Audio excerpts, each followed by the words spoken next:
After last week's blog, Michael left a comment on the blog page which really caught my interest. Here's what he said. On a daily basis, I talk, pray, or do my best to communicate with God. However, the lights still seem to be out.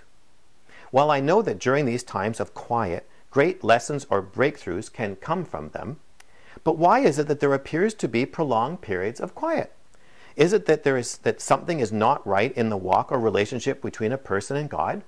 Well, Michael, I'm glad you left that comment, because what you described we've all been through, and it's called wilderness experiences. But very few people will admit to having them because they don't want to look like weak Christians. But I heard a great message by Graham Cook about 15 years ago that describes the spiritual cycles that we find ourselves in a wilderness experience. And that message was called Hiddenness and Manifestation. And it's still available now. And it's in a booklet form. And I've put a link to the booklet on the blog page, so you can get it if you'd like to read it yourself. But here's what I learned. The first thing is you need to understand the difference between your soul and spirit. So I want to introduce you to them both right now. I'm your soul. I'm your spirit. I'm more important. No, you're not. I have feelings and emotions, and I'm loud and demanding. I hear the voice of God. I make the decisions around here. No, you don't. I go with my gut feelings. I do what God says. Your soul is your mind, will, and emotions. So it's basically your personality, and it's shaped by all of your past life experiences. Your spirit is your eternal part, and that's where Jesus lives. Now, in times of blessing, your soul and spirit just get along fine, like this. Wow, this is great. I love it. Yes, God is blessing us. His voice is loud and clear. I hope this feeling lasts forever. God is always faithful regardless of how we're feeling. It just makes me want to worship. We can worship Him anytime, regardless of the circumstances. But during wilderness experiences, your soul and spirit come into conflict. This is terrible. I hate it. God will look after us. I've had enough. I want out. We're waiting to find out what God is going to tell us to do. I'm afraid. I know it's going to get worse. I can't stand it anymore.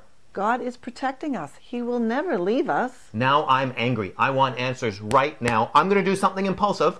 No, you are not. You are going to sit right there and be quiet. I am not going to listen to you anymore.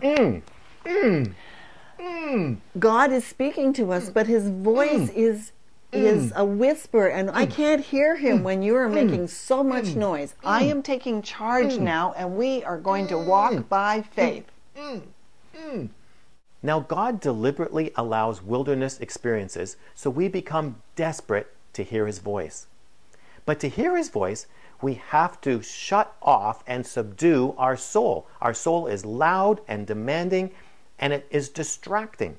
And as we learn to shut the soul off and we hear the voice of God better, our spirits become stronger and we learn how to walk by faith. In fact, during wilderness experiences, we grow more than we would during blessings. In fact, Kathy and I had that experience. During our marriage crisis, it was the worst experience of our lives. But we grew so much, it actually launched us into the ministry we're in now. Now, Michael, the next time you feel that way, that God seems distant or silent, remember He's right beside you and He is still speaking. You have to train your ear to hear His quiet voice while you're in the wilderness. To live a transformed life, you need to be able to hear the voice of God while you're in the wilderness. Now I want to hear from you. How has God used wilderness experiences in your life to grow and shape you? Just leave your comments in the box below. Now, if this is your first visit here, you need to get my free 4-week self-assessment guide. To do that, just subscribe to my weekly email newsletter by filling out the subscription form right there.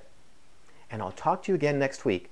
And listen for the voice of God, and don't waste your wilderness experiences.